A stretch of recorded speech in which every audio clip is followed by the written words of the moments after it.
Ukiona mtoto anachelewa kukua au anashindwa kucheza, huu ni mlio wa damu kuisha kwa mtoto. Lakini pia pale ambapo utamwona mtoto anakuwa taratibu taratibu, yaani haongezeki uzito na urefu.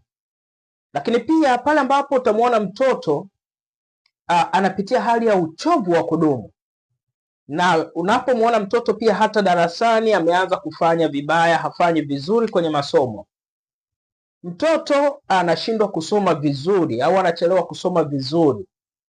Lakini pia unapomwona mtoto unakuta anapitia changamoto katika uwezo wake wa kuelewa mambo.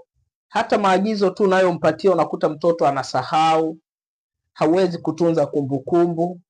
Na pia unapomwona mtoto anapitia changamoto ya kuugua mara kwa mara, hiyo ni ishara kuwa damu yake imeshuka, au huenda mtoto huyu ana upungufu wa madini ya chuma.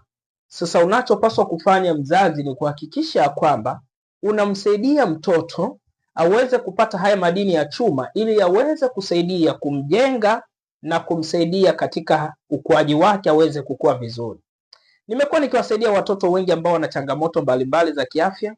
Tunaweza tukawasiliana kwa namba iliyopo kwenye bio, nikakupatia ushauri, lakini pia pamoja na tiba. Ikiwa kama mtoto wako haongezeki uzito, lakini pia mtoto anaugua mara kwa mara, mtoto ana changamoto ya utindio wa ubongo, na pengine imefikia hatua mtoto amechelewa katika zile hatua za ukuaji, yani kukaa, kutambaa, kusimama na kutembea, tunaweza tukawasiliana nikakupatia ushauri pamoja na tiba kwa ajili ya kudumisha afya ya mtoto wako. Kumbuka tu ya kuwa mtoto mwenye afya ni ushindi wa familia, na unapomtunza leo, yeye atakutunza kesho.